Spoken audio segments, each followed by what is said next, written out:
Muito bem, estamos iniciando um podcast novo, novíssimo em folha, chamado Cardioversão. O nome é muito feliz, né? Isso é aquela famosa piada interna. Conhecer esse nome, né? Nome sugestivo, né? Sugestivo. Cardiofocus, nosso podcast é a Cardioversão. E de fato é para dar um choque em você. Muito bem. E o nosso foco principal é o médico, o acadêmico de medicina, o profissional de saúde, que está aí nessa batalha do dia a dia, na sua formação, no trabalho, nos seus desafios da prática. E a gente é cardiologista, né? Então a gente teve um apelo maior pela cardiologia, até porque é uma das situações principais que leva à emergência. De risco, né? A questão de risco, né? Porque tudo leva para emergência, né? Até dor no dedão do pé leva para emergência. É verdade. Não é isso? Uhum. Mas a situação de fato que é de risco é a cardiovascular. E trouxe hoje um grande amigo para estrear esse nosso podcast, o Dr. Leonardo Lorenzo, está aqui com a gente. Que honra, né? Pô, cara, prazer enorme te receber. Muito Fico obrigado. muito feliz do seu aceite. Eu espero poder contribuir aí um pouquinho, né? Ah, vai, cara. Com certeza. Só nesse papo que a gente teve pré-podcast aqui, dá para ver. Eu até fiz uma anotação aqui, ó. Dá para filmar aqui a anotação. Foi totalmente fora do roteiro. Podcast é assim, a gente faz um roteiro antes e não cumpre o roteiro, né? Já falei aqui com o meu produção. Então, eu queria saber, então o Leonardo está aqui conosco, o Léo. E, Léo, eu queria saber um pouquinho, assim, conta um pouco pra gente dessa formação em emergência, no seu exemplo. Como que foi a tua formação e o seu apego, não diria apego, mas essa paixão que você tem pela prática na emergência. É verdade, Bruno, né? Bom, vou cumprimentar todo mundo aí, pessoal. Boa noite já, né? Quase.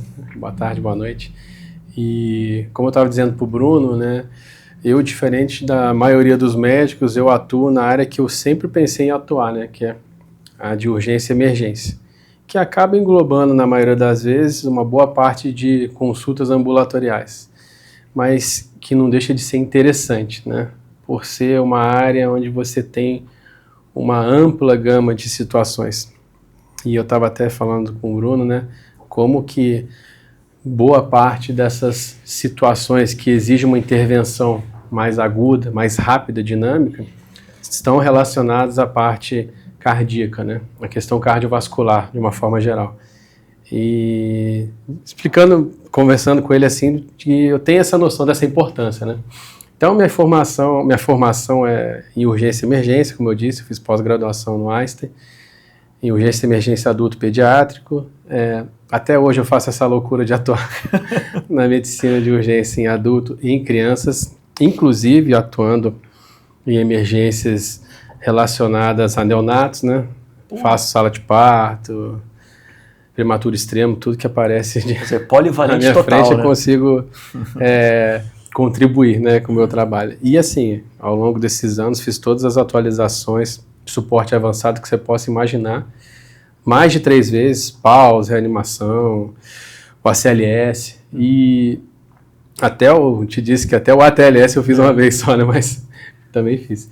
Então, eu sempre me preocupei, cursos de capacitação, cursos de atualização, estou sempre dentro dessa área, e agora eu estou fazendo pós-graduação em cardiologia, que, na minha visão atual, está sendo um tremendo complemento que nem eu mesmo imaginava que seria, né? Então, para mim, volto a dizer, é uma honra estar aqui, mas assim, eu vou ver se eu consigo corresponder às suas expectativas, mas realmente, né, essa área de atuação minha é a área que eu domino e, graças a Deus, consigo fazer de uma forma bem coesa, como eu disse, enxuta, né? Uhum. Porque tudo é muito dinâmico hoje em dia, né? A gente tem um volume de pacientes enormes, né? E uma demanda maior do que a gente gostaria. Então a gente tem que dar um jeito de dar conta, né, Bruno? Não jeito. Isso até na medicina privada e na medicina pública, então, imagina, né? Uhum. Esse volume de pacientes, né, cara? E, assim, essa importância, Léo, da formação do médico, né? O médico que está na emergência, que a gente conversou um pouco, que é a porta de entrada, né? Sim. Eu costumava dizer, isso até é uma frase vinda do meu pai, doutor Eduardo Andréa, quem tiver os médicos aí certamente o conhece no Brasil. Com certeza, uma referência. Referência. Ele falava que assim, a emergência é o cartão de visitas do hospital. Ali é onde você tem que ter os melhores profissionais, os mais bem treinados, a equipe mais bem coesa, porque emergência é emergência. Chegou, até que se prove ao contrário, tem risco de morrer. Né? Então você, já na atuação bem treinada, como você falou, de forma enxuta, saber identificar o que é grave, o que não é grave, a classificação de risco, né? Verde, amarelo, vermelho. Então, o serviço da emergência é um serviço que assim, é cartão de visita. E na época ele se revoltava muito porque, como a gente via muito turnover de médicos, Sim. Aí o pessoal reclamando da emergência, ai, que emergência tá isso, tá aquilo. Quer dizer, devia ser o contrário. O pessoal devia se brigar para trabalhar na emergência. Receber bem, ter um serviço bem, sabe, uma coordenação legal. Isso assim, eu digo no geral, né, como um todo, nos serviços do Brasil, né? Como é que você enxerga essa formação do colega? Como é que ele precisa buscar isso? De que forma? Baseado na sua experiência, até para aconselhar os jovens que estão entrando no mercado. Essa é uma boa pergunta, Bruno, né? Eu hoje em dia trabalho na Unimed Volta Redonda, que é um lugar que se preocupa com isso, né? Com essa questão da valorização do profissional que se encontra na linha de frente, né? A gente tem uma divisão lá que inclusive direciona os pacientes de maior risco para um médico, que geralmente é aquele que está mais capacitado, no caso, para poder intervir em qualquer situação. E, logicamente, né, o mais dramático são aquelas que necessitam de atuação rápida, né, que são os pacientes instáveis e de risco de vida. E eu acredito que as pessoas têm que buscar, hoje em dia que trabalham na emergência, compreender que a emergência tem 2 desafios, né? Primeiro, você identificar o paciente que precisa de intervenção rápida e, em segundo lugar, conseguir dar conta dessa demanda grande, priorizando aqueles que realmente precisam, de forma mais rápida. Então, eu poderia dizer para as pessoas o seguinte, para os acadêmicos que estão agora na situação de aprendizado, de treinamento, que eles precisam focar no estudo da fisiologia, das fisiopatologias. Não tem como fugir do conhecimento das doenças mais prevalentes, não tem como. E, ao mesmo tempo, entender que as doenças cardiovasculares são as que vão trazer os maiores desafios na emergência. Isso parece bem claro para mim hoje em dia. Então, é saber reconhecer, e para isso tem que estar muito fomentado conhecer o que é normal, sabe? Eu falo muito eu faço hoje em dia, né, preceptoria, né, de acadêmicos pela Estácio, e eu enfatizo muito isso para eles, que vocês precisam compreender o que é o normal no paciente, saber fazer um exame físico direcionado, um exame físico completo, saber em quem fazer um ou outro, ter total noção de propedêutica, de fisiologia, porque se você não tem esse conhecimento, dificulta de forma progressiva a sua atuação. Então é uma cascata que você tem que iniciar e você tem um atendimento rotinizado. Eu falo muito para eles, vocês têm que organizar um prontuário, vocês têm que ter em mente o que você vai começar e como você vai terminar, porque senão a gente acaba esquecendo, Bruno, coisas importantes. E o principal que a gente estava conversando, escutar os pacientes, né? A gente tem que deixar os pacientes dizerem o motivo que fizeram, né? Escutativo. Escutar de fato, não só o que ele está falando como queixa clínica, mas também o que ele está falando por trás. Exatamente. Às vezes até a forma dele dizer, aquela voz trêmula, será que ele está com dor abdominal muito intensa? Ou a grande preocupação, isso que você falou de atender crianças, né?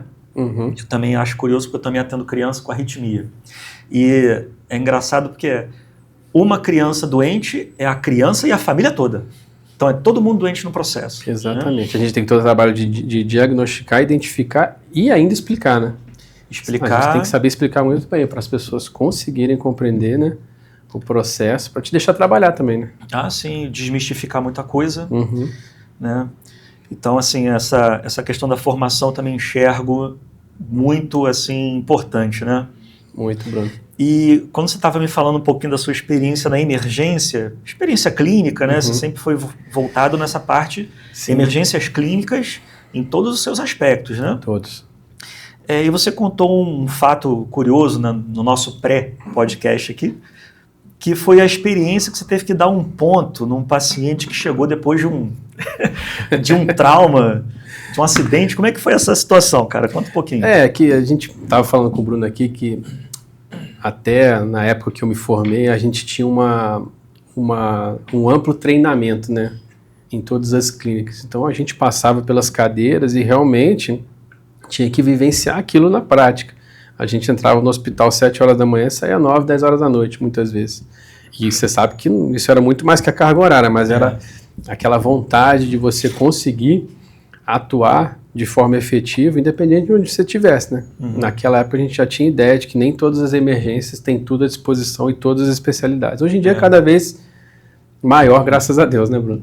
Mas assim, o que eu vejo é que as pessoas não procuram saber o básico, aquilo que vai tornar ele uma pessoa capaz de iniciar um atendimento, seja ele em qual clínica for, qualquer tipo de paciente. E em relação a esse assunto específico, foi um corte profundo, ferimento corte contuso profundo na região frontal, que o paciente não conseguia estabilizar o paciente, não conseguia estancar o sangramento, né?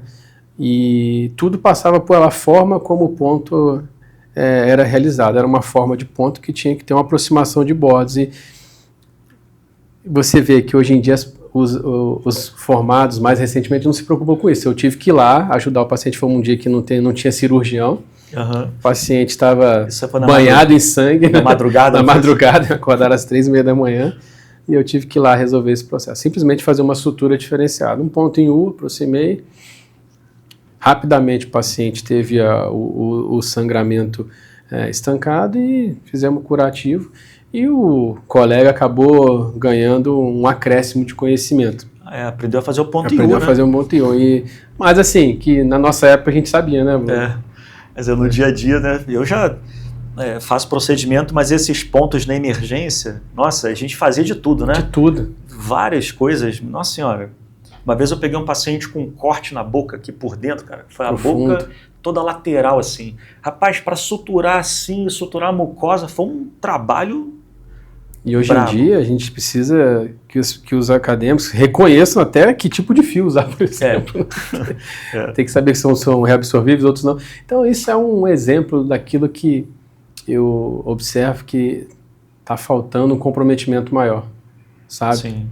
Porque você está ali na linha de frente. Na emergência, como você disse, deveriam ser pessoas altamente qualificadas, capazes de identificar situações em várias clínicas, né?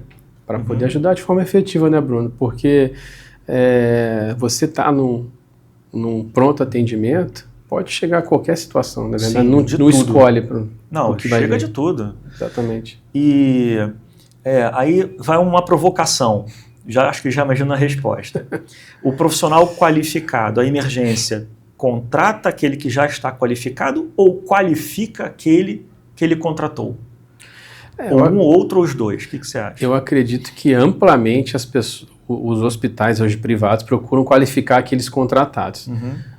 Hospitais de excelência procuram avaliar currículo, que eu acho que você sabe, a minha opinião, nem sempre avalia a capacidade técnica do colega, mas já é um grande começo, né? Sim, a gente não pode negar, um bom currículo. E todo hospital procura ter um atendimento padronizado, com protocolo, diretriz, né? E para que todos tenham uma conduta homogênea. Mas se o colega chega totalmente despreparado, tipo cru, né? Ele não vai conseguir captar isso, a não ser com uma forma de decorar.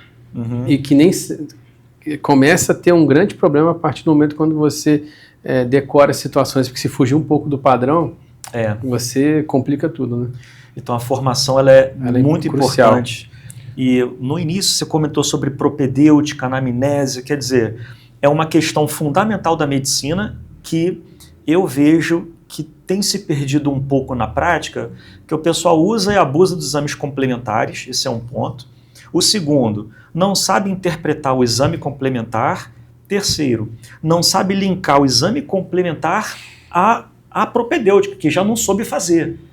Exatamente. Então a formação, ela não está tão coesa, tem muitas faculdades boas no Brasil, inegável, mas está tendo um boom assim, de faculdades no Brasil, né? E até que ponto isso vai? Não? Então isso seria até uma conversa de um outro podcast. Com certeza. Mas, por exemplo, o eletrocardiograma, a gente sai com a ideia, né, de eletrocardiograma totalmente fora da realidade. Né? Porque a gente fez uma provocação até. A gente aprende que o eletrocardiograma você tem uma onda P e um QRS, né? E eu falei pro Bruno, que é um grande arritmologista e referência do Brasil, aonde que está esse QRS que a gente aprende na faculdade, né? Essa onda P determinada de forma de elevação, né? Bonitinha, simétrica, não é bem assim, né? Então a gente tem uma frustração muito grande quando começa a trabalhar, porque realmente o nosso ensino, muitas vezes nesse ponto, deixa a desejar um pouco, né, Bruno? A eletrocardiografia nas faculdades, elas, no geral, não é bem ensinada. Né? E eletro é uma coisa que você não decora, você aprende. Tem que entender. Com o conhecimento que você falou, realmente, da fisiologia, anatomia cardíaca, tem um espaço para você aprender, né? Exatamente. Inclusive, até aproveitando aqui, o marketing no podcast, a gente tem um curso de eletro. O curso de eletro está na plataforma, não sei se eu já te comentei isso, um curso completo no formato gravado. E esse ano que vem, nós chegaremos com uma novidade, acho que posso até anunciar, porque ainda não posso anunciar, pessoal, vou anunciar. É um curso chamado Imersão em Eletro. Você aprende eletro em 4 encontros. Você não encontra em lugar nenhum. E ele é híbrido. Você tem presencial e online. Porque eu enxergo que o aprendizado presencial, ele capta muito. O online, claro que ele é bom, ele é versátil, você pode ver no celular. Mas se você pode ver no celular no ônibus. Estou indo para o trabalho e estou assistindo. Mas será que você está focado no aprendizado ali? Então eu enxergo que o presencial é assim. Então a gente vai ter os nossos cursos, vai ter um aqui na região de Volta Redonda, para esse ano que vem, vai ser anunciado. Espero que lote, cara, porque... Vai encher. Bom, se Deus quiser, vai. E o primeiro será no Rio de Janeiro, então segue aí a dica, fica a dica, preparem-se. Se eu não me engano, é dia 26 de janeiro. Então o pessoal termina as férias, fica todo mundo bem descansado, bem tranquilo, né? Tem que estar com a cabeça tranquila, né? Para aprender, dia 25 de janeiro, atenção, Rio de Janeiro. Vocês serão avisados, fiquem no canal. E aproveitando essa questão do eletro, Léo, então na emergência, a compreensão do eletro, né? Claro que você tem as situações clínicas, por exemplo, dor torácica. Você já imagina, poxa, é uma dor de infarto? Deixa eu ver se eu acho no eletro uma alteração para infarto. Palpitação, taquicardia, vamos ver se eu acho no eletro um tipo de taquicardia A ou B. Então você direciona na amnese, a propedêutica e o exame complementar. Né? Exatamente. E em relação a esses pacientes que chegam na emergência com palpitação, a pessoa chega para você assim, doutor, coração está disparado. E aí, como é que você, no dia a dia ali, assim, prático, o paciente falou que teve taquicardia, chegou e naquele momento não está em taquicardia, mas teve uma crise. Então, eu acho importante a gente dissecar naquele momento, né, o que realmente ele sentiu. E para isso a gente tem que escutar muito bem o relato do paciente, questionar aquilo que a gente fala no geral da anamnese, né? Duração, localização, se teve radiação ou não, intensidade, se teve dor ou não. Então, tudo tem que ser caracterizado e assim, sem sombra de dúvidas, qualquer diagnóstico de palpitação, qualquer sintoma palpitação, tem que ser descartado causas orgânicas, né, Bruno? E assim, eu vejo que a gente às vezes ignora esse processo, principalmente quando a gente não encontra nesse paciente naquele momento. A gente nem orienta ele a procurar um cardiologista, um atendimento ambulatorial com cardiologista, por exemplo, exatamente. Eu acho que esse é o momento também essa é uma das funções do emergencista, de identificar aquilo ali pode ser cardíaco, então encaminhe. Isso. Aquilo ali pode ser uma crise tireotóxica, por exemplo, então encaminhe para o especialista. Mas assim, no geral, palpitação tem que ser descartado causas orgânicas e as principais estão relacionadas com a parte cardiovascular. E eu acho que até relacionado ao estresse, Bruno, o cardiologista que tem que definir, depois de uma anamnese adequada, num ambiente adequado, né? Sim. Porque a gente não consegue fazer uma anamnese de consultório numa emergência cheia. Não tem como. Não, Exatamente. Concordo. Então a gente tem essa humildade de encaminhar e o cardiologista ele vai determinar através de uma boa avaliação se aquilo ali pode ser ou não e a partir dali dar a conduta, né? Sim. E isso que você falou do ser enxuto na emergência. Porque aquele indivíduo já saiu teve uma taquicardia, chegou, mas já está bem. Análise rápida, está estável, não está em emergência, tem um eletro normal. Olha, você pode ser encaminhado. Às vezes, eu fazia isso muito na emergência. O paciente chega com história típica de taquicardia. Típica. Pô, o coração disparou. Vai um recado para o pessoal, que a gente vê muito, hein? Chega no meu ambulatório, paciente tomando 2, 3 antidepressivos, achando que é ansiedade. Se a queixa de taquicardia súbita, a 15ª opção é ansiedade. As 15 primeiras, 14 primeiras é taquicardia. Tem que descartar causas orgânicas, né, Bruno? Isso aí, causa orgânica. Não pode julgar como ansiedade. Não. De forma alguma como forma primária, não tem como. Tem que descartar, concordo plenamente. Então eu fazia muito o seguinte, o paciente vinha com a história típica de taquicardia. Faz o eletro, análise, poxa, está estável, eletro normal. O exame físico normal, coração direitinho. O que eu fazia? Pode tomar esse remédio aqui, um beta-bloqueador, não tem contraindicação, toma aqui um beta, vai para o cardiologista, com a minha impressão, aí faço um resumo do atendimento. Pode se tratar, pode ser uma taquicardia supraventricular, por exemplo, né? Então isso é uma coisa que eu acho que na emergência eu tenho visto, peca, né? O pessoal acha... Deixa solto. Só dá boa tarde e terminou a consulta. Tá tudo bem, você não tem nada. Isso é ansiedade. Pode voltar para a sua vida. Não é muito assim. Então, atenção aos colegas jovens, principalmente, quem está na emergência. Atenção aos sintomas. Isso. E um outro sintoma que é uma coisa que eu acho que poderia ser motivo de outro podcast, é a síncope na emergência. Nossa Senhora, né? Muito frequente, né? Primeiro a gente tem que entender o que é síncope, né? Para você concluir que é uma síncope, você tem que ter o quê? Perda da consciência seguido de perda do tônus muscular. Pum. Ponto. Caiu. Não é? Tônus muscular. Tem como perder tônus muscular e você continuar inteiro? Você tem que avaliar com muita complexidade, porque é muito difícil, né, Bruno? Muito difícil. Você perdeu... você está consciente, mas perdeu o tônus. Uma síncope, mas a pessoa está inteira e caiu. Não, eu estava em pé e caí. Mas você não tem um arranhão? Ou foi uma sorte divina, ou não é uma síncope de fato. De fato, exatamente. Mas o que não caracteriza uma necessidade de investigação, né? Mas, eu acho que... Estou falando para o especialista aqui. Né? Acho que a maioria das síncopes estão relacionadas a realmente causas cardiovasculares que às vezes são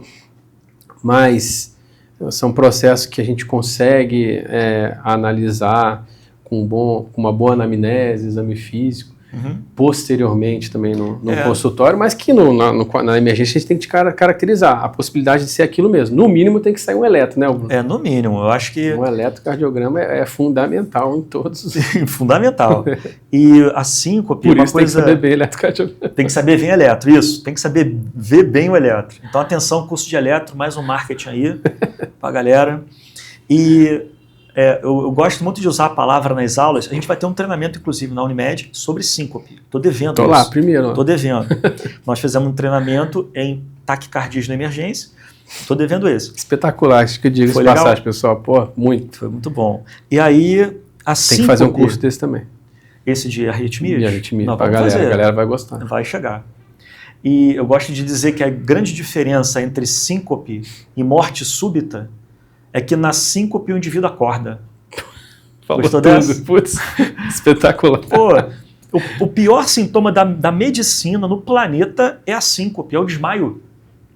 E aí, assim, basicamente, então, um recado para os jovens, síncope, acima de 65 anos, você faz um eletro, tem um eletro alterado, já é um indivíduo preocupante. E aquela síncope que não avisa, o indivíduo simplesmente desligou, aí interna.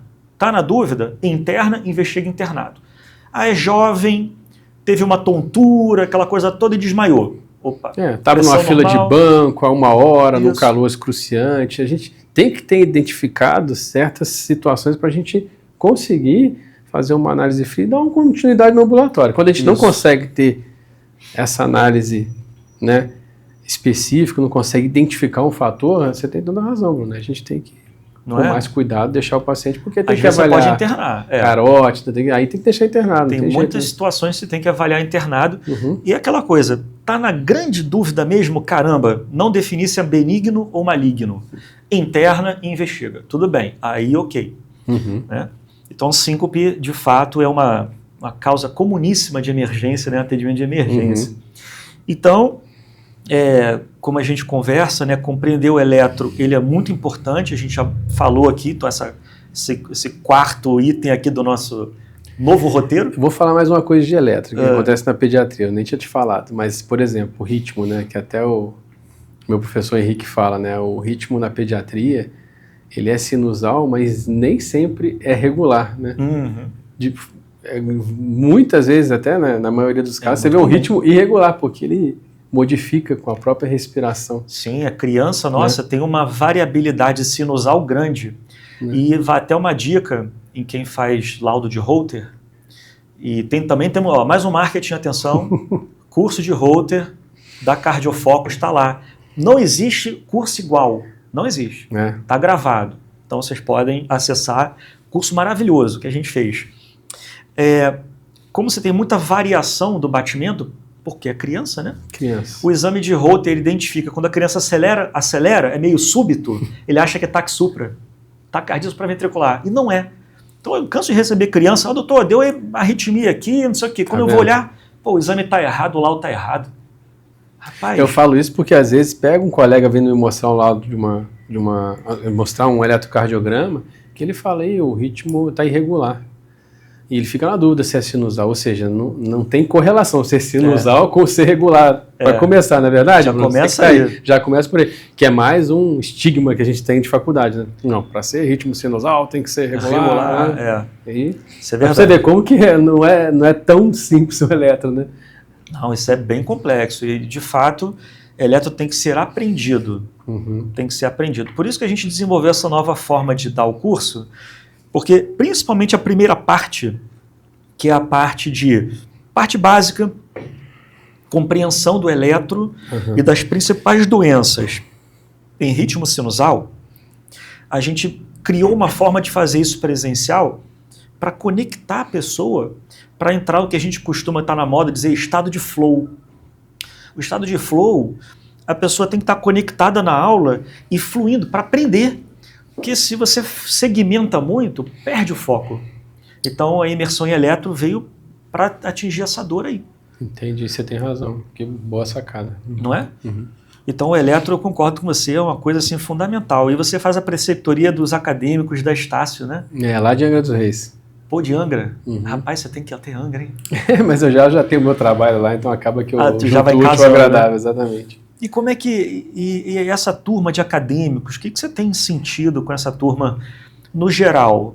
São pessoas antenadas, interessadas? Olha, o que você acha? Como eu digo para você, né? No geral, eu vejo vontade deles de aprenderem. O que eu vejo muitas vezes é que falta um pouquinho de oportunidade para eles, um pouco de volume. E isso é a questão das instituições, né? Tinham que garantir esse volume, né? Porque como que a gente consegue ter treinamento, Bruno, sem um volume? Eu tive essa possibilidade, você teve, mas sem volume fica mais difícil você fomentar conhecimento, concorda? Sim, o volume de ensino e de prática. De prática, exatamente. De prática e ensino na prática ali, né? Até muitas faculdades lançam mão de setores de simulação artificial, que ajuda, né? Mas isso, tem que ter a parte prática. Essa é uma boa ferramenta, porque já que não dá para criar paciente, né? Acho que quem faz isso faz uma coisa muito boa, né? Simulação realística, né? Simulação realística. Agora tem uma coisa que a gente tem feito um novo projeto também, que já não é um segmento da Cardiofocus, é vinculado à telemedicina. E a gente implantou um projeto que está muito bonito na Faculdade de Petrópolis, de telemedicina para os docentes, para os alunos e, pasme, olha que interessante, uma questão importante da faculdade, uma das, né, era alocar os alunos em outras atividades para aumentar a prática. E lá, Petrópolis é uma cidade que tem uma limitação geográfica, né? E interessante que a telemedicina ajudou-os a ter a prática médica de ambulatório, cara, pacientes de vários municípios.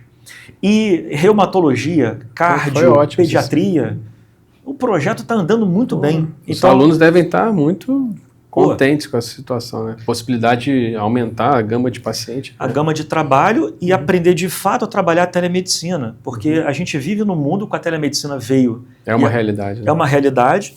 A Covid potencializou isso. E agora, às vezes você vê assim, a telemedicina é feita, o chamado do Zap, dá uma chamada no Google Meet, não sei o quê. Não é bem assim que funciona, né? Então, eu acho que a graduação tem que aprender essa parte também. Essa parte em telemedicina. Eu acho isso muito importante. E isso que a gente conversou da emergência, né? Que é essa área nobre do hospital.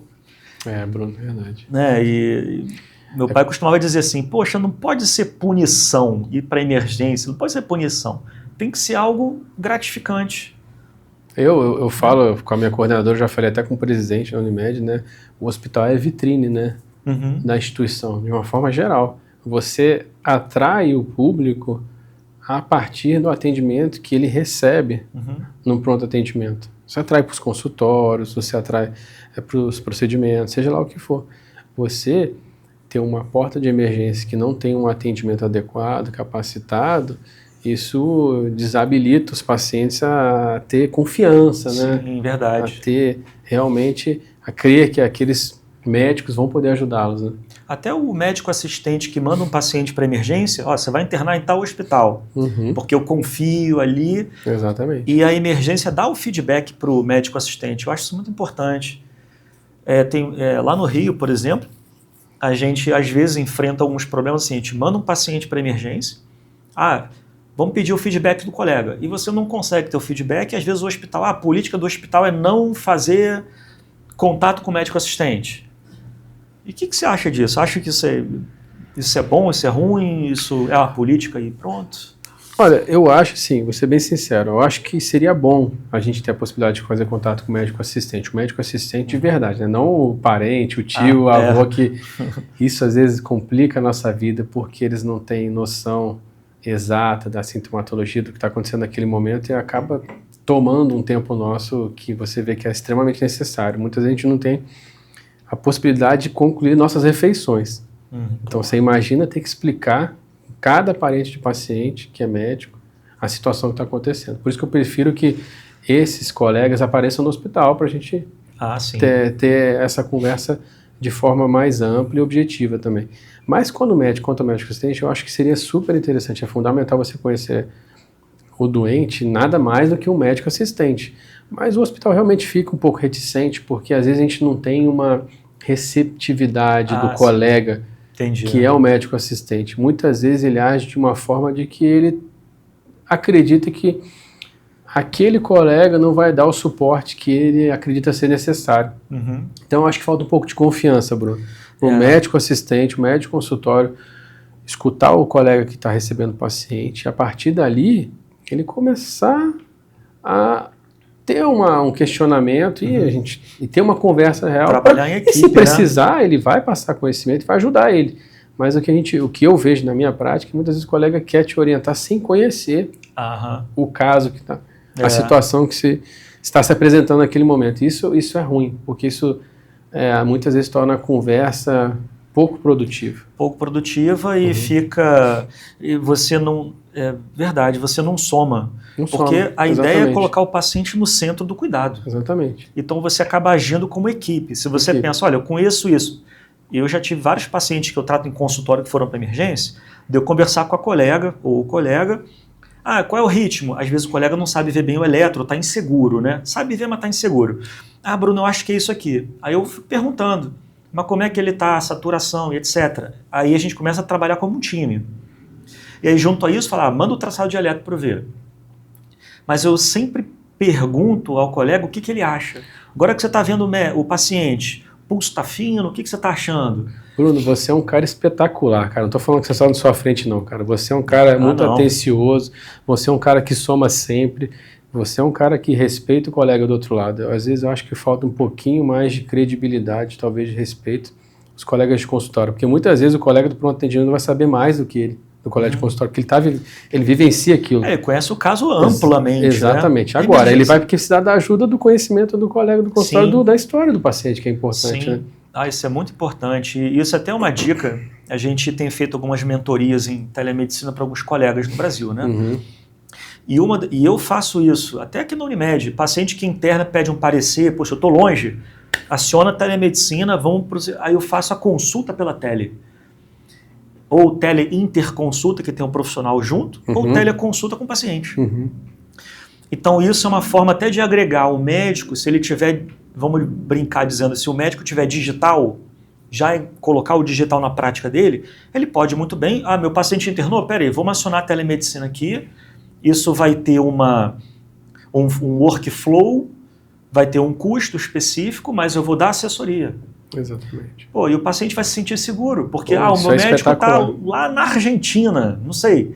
Poxa, ele está me dando aquela assistência, ele acessa o prontuário remoto, conversa com o colega. Rapaz, isso no exterior muito comum. Direto. Isso seria de uma grande ajuda. Como eu disse, você complementar com todo o conhecimento do paciente, seria fundamental. Isso é muito bom. Isso pula até etapas. A gente às vezes está querendo investigar uma coisa que já sabe que existe. Pula etapas, que é muito comum na cardio. O paciente internou, faz um eco. Mas será que ele não tem um eco de um mês atrás? Será que precisa? Um dia desse, até o nosso colega Tiago, tinha um paciente que eu tive informações dele restritas e que não condiziam com a realidade. Coisa de paciente que o colega não conhece tão bem, o acompanhante. Às vezes até ignora, de certa forma, porque não se preocupa em guardar, porque acha que não vai precisar, vamos dizer assim. Mas quando chega na emergência é bom ter um conhecimento prévio. Aí o colega entrou em contato comigo, me ajudou pra caramba, falou que o paciente, no caso, tinha um átrio esquerdo super aumentado, maior que 65. Caraca. Então, era um cara que não tinha elegibilidade para, por exemplo, uma reversão de FA. Naquele momento. Acabou. Você já faz, já interna, pede o eco transesofágico, tudo, mas você já fica sabendo que tem que controlar o ritmo, não é assim, doutor? Não é assim, tem que controlar o ritmo. Esse não faz cardioversão. Viu? Esse não faz cardioversão. O átrio grande, tem jeito. Porque se você não sabe nada, vai ter que esperar surgir o exame, a imagem. Você falou tudo. Você pula etapas e o paciente no centro do cuidado, você já agiliza tempo, né? Pode dar o cuidado mais rápido logo.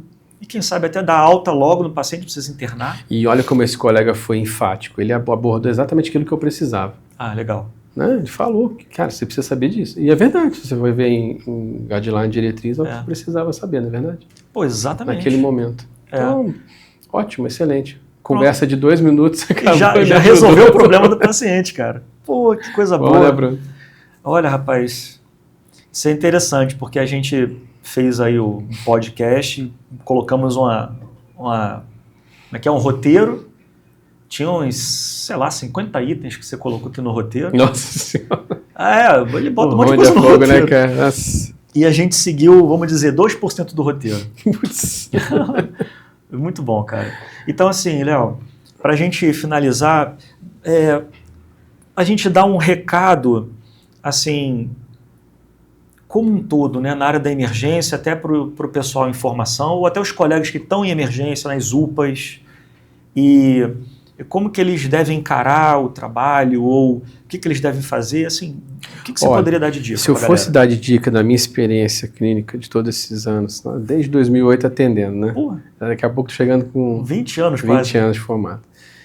Como eu disse para você, desde o 2º período acompanho o hospital, desde o 4º período me tornei um acadêmico rato de hospital, daqui a pouco remunerado, e fui, ou seja, eu trabalho desde que eu estava como interno e aprendo muito. O que eu poderia dizer para todos aqueles que atendem emergência? A gente tem que aprender a ter uma conduta mais enxuta, a gente tem que reconhecer de cara aquele paciente que necessita de uma avaliação mais específica e aquele que necessita de uma conduta mais dinâmica. E para isso, temos que escutar o paciente, em primeiro lugar. Uhum. Em segundo lugar, tem que saber examinar. Para começar, tem que examinar, né? Que a gente fica sabendo hoje em dia, até fico triste com isso, tem colega que não examina o paciente. Não tem como você dar qualquer certeza sem examinar o paciente, né? Então, examinar o paciente, fazer o básico do exame físico. Quer saber uma coisa básica que eu vejo? As pessoas não avaliam mais enchimento capilar, não palpam pulso.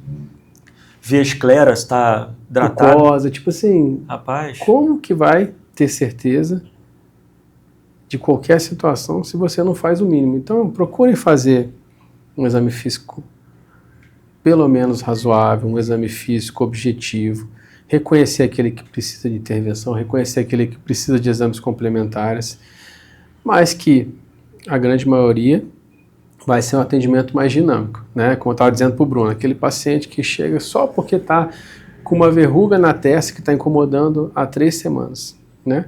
Esse vai ter um atendimento mais dinâmico, né? Mais objetivo, como eu disse para o Bruno. Mas desde que ele entra na sala, observe como ele entra, se está andando normal, se o que ele responde para você é coerente, ou se é incoerente, de repente você descobre uma alteração neurológica naquele momento, né?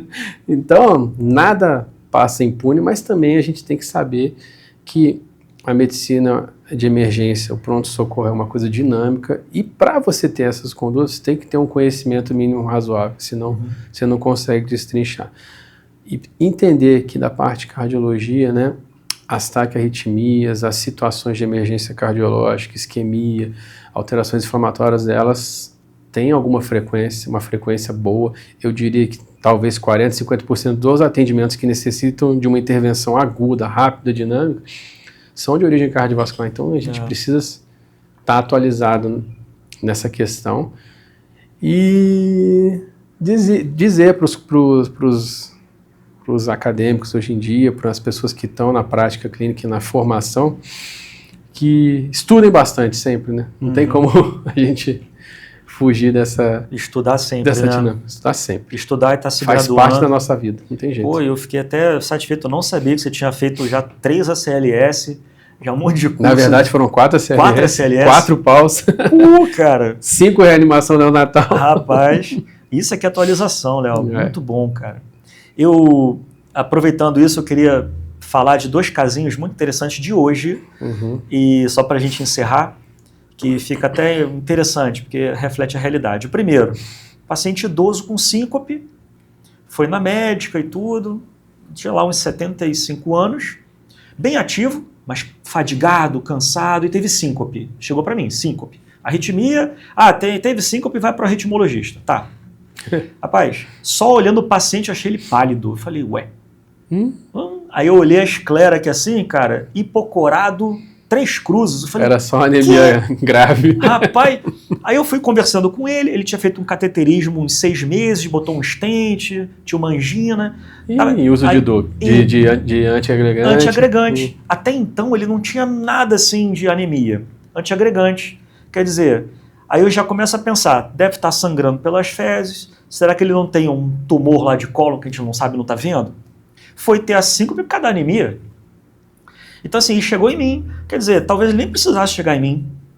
Agora, se eu fosse aquele arritmologista, só arritmologista, talvez eu não teria pensado assim, poxa, é uma anemia, você teria só auscultado, nem dado atenção para o resto. Só não tem nada, pode ir para tua médica. Isso é o verdadeiro médico, Bruno. A gente tem que ver tudo, Léo. A gente não tem como setorizar. A avaliação é global, lógico, a nossa especialidade vai ajudar a gente a compreender e ajudar o paciente naquela questão específica, mas não podemos esquecer de ser médico, concordo com você, cara. Desde Senão, o início. Vamos deixar passar um monte de coisa.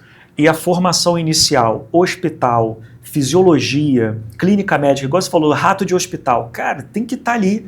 E se você tiver uma coordenação boa, um preceptor bom, igual você preceptora a galera, aproveitem, gente. Aproveita o preceptor. Tira o máximo possível de informação, pergunta, não tem medo não. Entendeu? O pessoal fala, vou fazer uma pergunta burra. Essa é a hora de perguntar. Caramba, burra não tem pergunta burra, não perguntar. Pergunta, pô. Aproveita, a hora de errar é essa. O acadêmico tem que errar para acertar.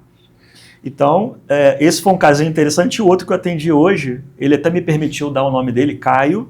Alô, Caio, ele disse que ia assistir nosso podcast. Rapaz, eu até anotei, porque eu achei tão interessante, mas eu tenho ele de cor. Seguinte, uma dispneia inespecífica, né, uma falta de ar, aquela coisa toda, foi para o hospital. Chegou no hospital, eu nem botei aqui, mas eu lembrei o caso. E aí fizeram um eletro nele. Ele é jovem, 24 anos, né? E o eletro dele, disseram, né, padrão Brugada no eletro. Existe uma síndrome, para quem não sabe, chamada síndrome de Brugada, que tem uma alteração muito específica no eletro. Só que muitos eletros que têm o padrão Brugada não é a síndrome. Não precisa investigar nem fazer nada, é acompanhar clinicamente. Rapaz, criaram uma celeuma com ele por causa do padrão Brugada, falaram de risco de morte súbita, ele não sentia nada, só uma dispneia e depois viram que está com pneumonia. Tratou pneumonia. Rapaz, só que é o seguinte, quando ele veio na emergência, no meu consultório hoje, não veio com eletro. Então esse é outro recado. Atendeu o paciente na emergência, vai liberar para o cardiologista ou ambulatório, manda uma cópia do eletro com o paciente. Eu sabe o que eu faço com o paciente? Peço para ele tirar uma foto no celular, que é uma coisa que fica registrado. Eu faço para todos eles, tira uma foto para você ter um registro do eletro atual. Que depois o hospital protocola, pode fornecer, né? Exatamente. Mas, pô, quem que não anda com um celular hoje em dia? É um saco. Todo mundo. Pega ali, ó, aqui, ó. Uhum. Rapaz, ele facilita a tua vida totalmente. Totalmente. Quer dizer, e o que aconteceu, o desfecho dele? Ele ficou 7 dias no CTI, Putz. Não tratou a tal da pneumonia, só foi diagnosticar depois da alta. Nossa Senhora. Por causa do eletro de Brugada. Aí fez eco, fez, sei lá, tomografia, ressonância. Olha o que você falou, não tratou da pneumonia. Não, aí depois que ele descobriram uma pneumonia lá, ele tomou antibiótico para casa. Ele foi para casa tomar pneumonia, o antibiótico. Então você vê, e olha que nem viu o eletro dele, hein? Porque tá arriscado eu olhar o eletro e não ser síndrome de Brugada. Ser uma repolarização precoce ou um bloqueio de ramo direito. Que se você, médico, aluno, não sabe o que são esses termos, mais um marketing aí, curso de eletro da Cardiofocus. Muito bom. Muito bom, né? Léo, olha, gostei pra caramba dessa nossa conversa. E eu mais ainda. Que legal. Eu acho que a gente tem que, inclusive, outros podcasts a falar de temas em emergência, chamar a galera, o Wallace, chamar pessoas que trabalham ali naquele meio para trazer insights e a gente conversar mais sobre isso. Com certeza, eu contribuí bastante, né? Muito bom, né? E assim, mostrar a importância da cardiologia, cara, no atendimento de paciente. O conhecimento cardiológico, né? A pessoa que sai da medicina vai para a emergência, mas eu quero endócrino, mas eu quero dermato. Poxa, mas você vai trabalhar na emergência? Tem que aprender cardiologia. Nem que seja aquela cardiologia de emergência, para as principais síndromes que podem matar o indivíduo, né? Isso aí, concordo plenamente. É isso que a gente estava concluindo juntos aí no nosso, muito bom, né? Nossa conversa. Então, pessoal, encerramos o nosso podcast. Uma satisfação enorme trazer o Dr. Leonardo Lorenzo, trabalha com a gente aqui na Unimed Volta Redonda. Acabei de saber que é preceptor acadêmicos da Estácio. Pô, faculdade, gostei muito. Tá na cardio agora. Quer dizer, a paixão da emergência continua. Continua. Mas você já está ampliando para cardio. Ampliando para cardio, para puxar para consultório, fazer a parte de cardio, mas sem esquecer da emergência. Essa eu não vou esquecer, não. É isso que você gosta, cara. E eu já até, assim, eu estou falando aqui porque eu conversei com você no início, eu até enxergo, pela paixão que você tem por isso, eu enxergo até uma posição de coordenação sua. Porque a pessoa que tem a paixão pelo que faz, poxa, e você lida muito bem com as pessoas, lidar com RH, nada impede de ter uma postura de coordenação e liderança, e o serviço ficar um serviço bom, cara. Com certeza, né? Trabalhar com as pessoas, né? Gerenciar pessoas é sempre um desafio, mas quando você tem, né, uma ideia no funcionamento, isso te ajuda muito. Né? É fundamental, né? E cresce o serviço. Com certeza, o atendimento padronizado, né? Rotinizado, tudo isso faz com que o hospital, de uma maneira geral, funcione da melhor forma possível, né? Pois é. Muito bom, cara. Gostei muito. Nosso primeiro podcast da Cardiofocus, a Cardioversão. Gravem esse nome.